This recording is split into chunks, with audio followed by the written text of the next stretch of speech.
Hello, I'm so excited to talk to you again. There are a lot of new people here, and so just in case you don't know, I do want to let you know that my name is Autumn. I am the artist behind Autumn's Serenity illustration. Autumn is actually my first name and Serenity is my middle name, so it's not that interesting of a channel name. It came quite naturally, actually.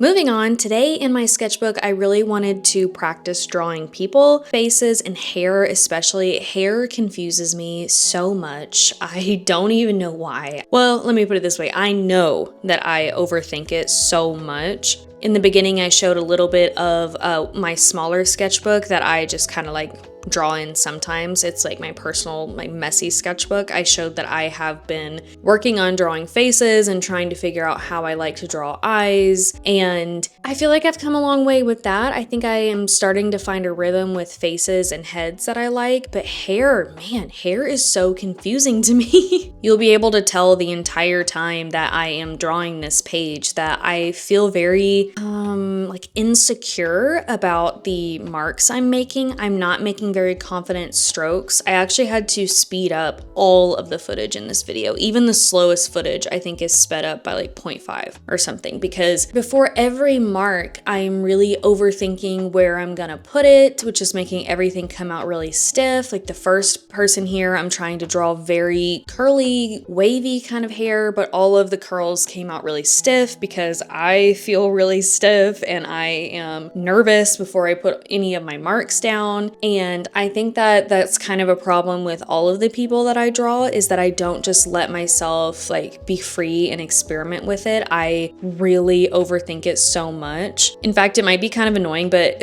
between each mark that I draw, and I tried to cut it out as much as I could that made sense, but almost between every mark that I draw, I would stop and look at the reference photo and wave my pen, like flick my pen back and forth in my hand over and over again. I don't know what that is. I didn't even know I did that until watching this video back. I'm like, geez, I do that constantly. That's definitely my hands thinking, I suppose. I also really like to show my reference photos before I start a drawing session with you guys. I just want you guys to know that I am not, like, I don't think of these things straight out of my head. Even if I have an idea, I have to gather a lot of references to try to figure out how to do it properly. And so I never want you guys to think that I am just like thinking of this stuff just straight out of my head, because when I was a younger artist and starting out, I was like, how do these artists just like, how do they just see a face and just draw it, you know? And I know that some people can do that, but it took a while and me getting a lot older for me to realize that a lot of people can't do that, and I am not one of those people. It gets easier. Like I can draw like a really basic face right now, but I can't draw it in any kind of perspective or any really good expressions or anything like that. And I certainly struggle with hair. Anyway, why I bring the references up is because I thought a cool reference idea would be, I pinned a lot of images of anime cosplay wigs. Okay, if you are in my audience and you make anime wigs, you are awesome. Or like cosplay wigs in general.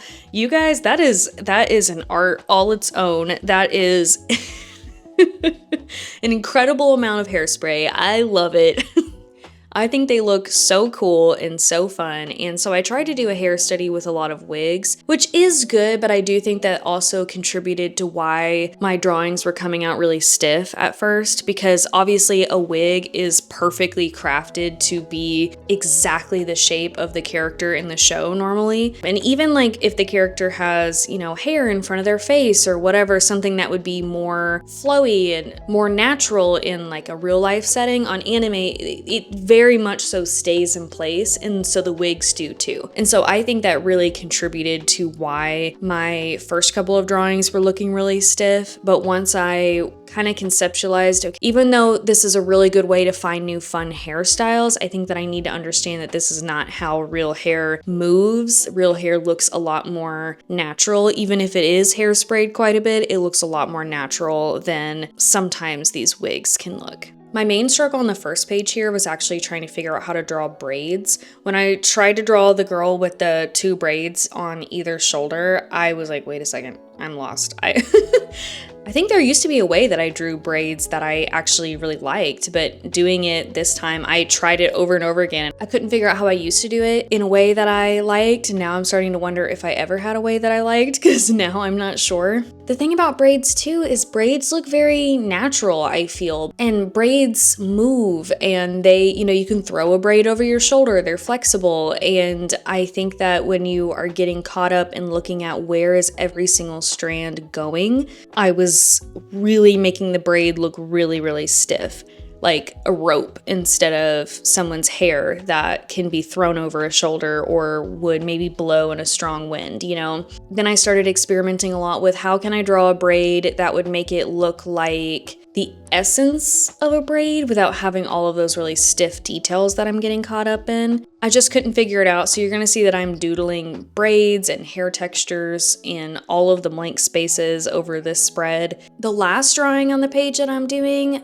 her hair is supposed to be very wavy and very natural, like a big, beautiful blowout that's like bouncy. And I am making it so stiff. I'm overthinking every stroke so much. Even the hairs that are supposed to be just stray hairs, I'm overthinking it way too much. And that's something that's been really great about me actually filming my process is I'm able to see with a new perspective a week or so later how I'm drawing and what I'm thinking about. When I was editing this video, I was able to see that I needed to speed up my pen strokes so much because I was second guessing myself so much and I would think about every line too much. And I thought that drawing in pen would help with that because you can't erase it. So I thought that it would help me not get caught up in the details. And that does help me quite a bit. I kind of hate sketching with pencil, actually. I find it really obnoxious because I hate getting graphite all over my hands. But I think that instead of just embracing okay, we're gonna make mistakes here, I think that I was too focused on, okay, when you draw this line, you cannot erase it. And that was just getting in my head too much. I actually think I caught some of the natural flow that I wanted to catch on little sketches in the margins that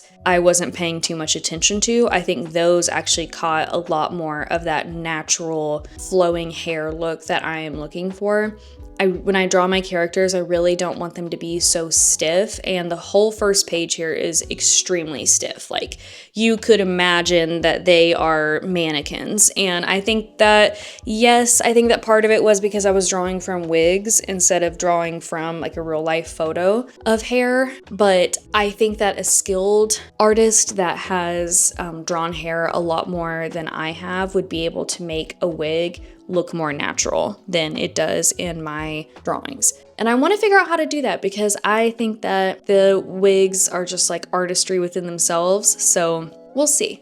The first page in this spread, I really focused on trying to draw hair texture that's more similar to mine, so that's long and wavy. But on the second page in this spread, I wanted to focus on hair textures that were different. I wanted to experiment, and as I'm learning, I really don't want to get so caught up in only one kind of hair type or skin type or body type. I really want to try to kind of get better at everything at the same time. And what's funny about that is I was actually having an easier time drawing hair textures or hair lengths that weren't like mine. So I think that if you're a little bit nervous to try to draw other people that don't look like you because you think that maybe you'll be able to draw features that are more similar to yours easier, I would say try it out because I actually enjoy the second page of this spread a lot more than the first.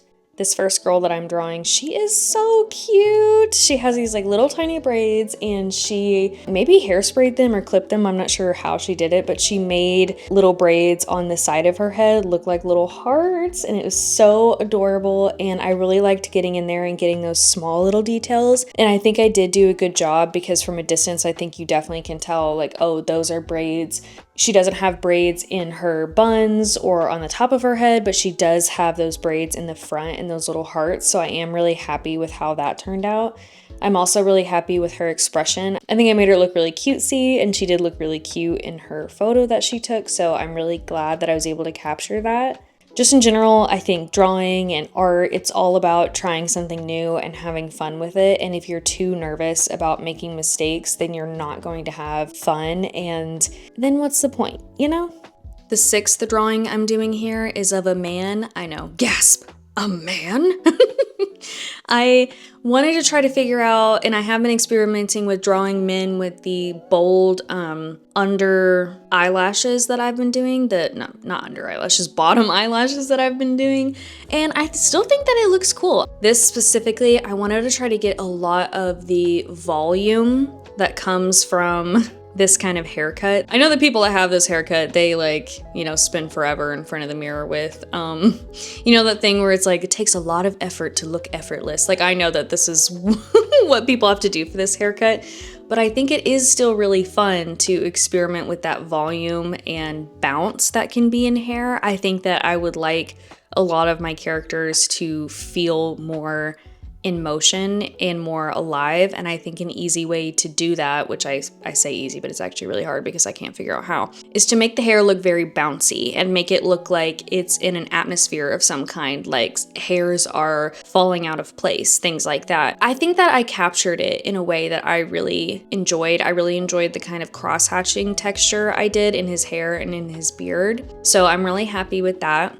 After that, though, I tried to experiment with drawing very stiff, straight hair, like those very straight across cut bobs, that kind of thing, that the hair looks very straight and angular. I tried to draw that, but I think that maybe I wasn't ready to start drawing it. I think it turned out fine, but right now where I'm trying to catch a lot of movement, I don't think it was a good time to try out reference photos where the haircut and the hairstyle is really angular. I still think it turned out fine, maybe you'd be able to say that this is the perfect time to do it since I can't capture motion very well.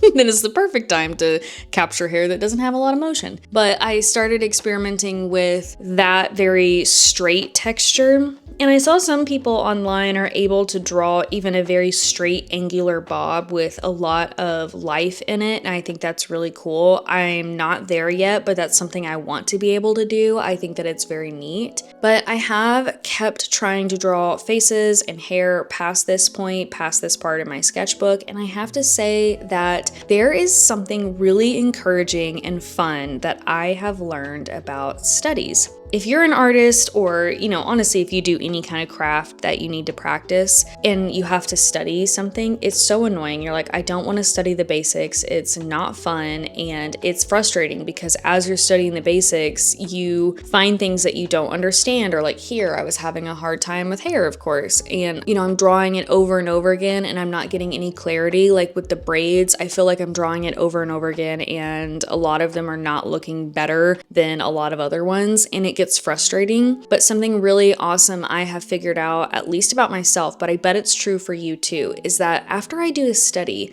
it's not later on the page or later on in the day or probably even the next day that I am better at drawing that thing. It's a few days later. It's a week later. After that, I feel like I can draw that subject a little bit more confident. Just the other night, I was drawing Hermione from Harry Potter.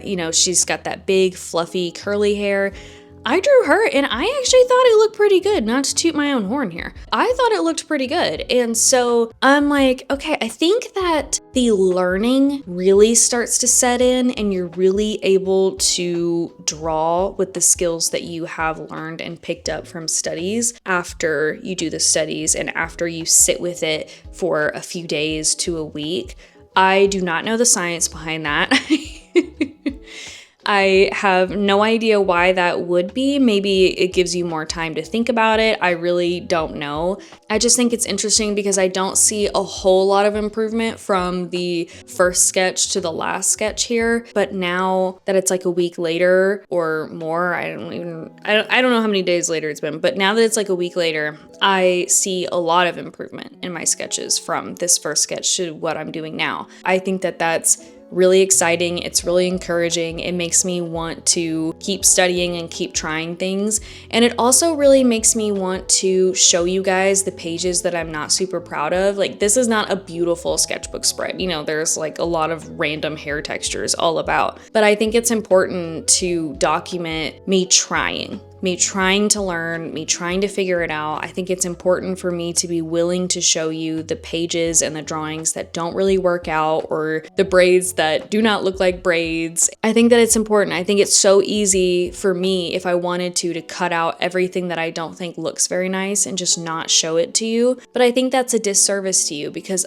as I'm learning, I would really love to encourage you to keep learning too. And I am not ashamed of the drawings that didn't turn out exactly the way I wanted them to. Don't be ashamed of your drawings. Don't be ashamed of your studies and whatever you're doing. You are learning. Because you might be embarrassed, because you might think, well, like, people that can draw this better can see all of the issues with this. Well, the people that can draw it better have already been through the stage that you're at.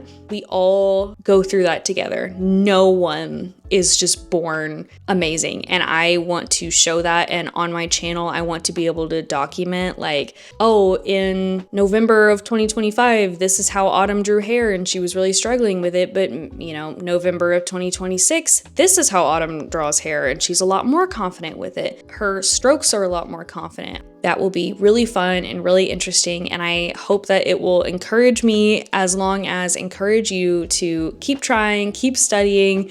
And I don't know where I was going to leave that thought. I think that thought is good just the way it is. I have found myself at the end of that sentence, and I don't know where I was going with it. But anyway, guys, thank you so much for watching. Okay, and you know what, too? If you can think of a way that I should end my videos, let me know, because all I can ever think of is the awkward way I've done it before, where I go, if you like watching me do stuff and hearing me talk, like and subscribe. And unfortunately, that's the way I'm gonna have to leave you. Bye, guys.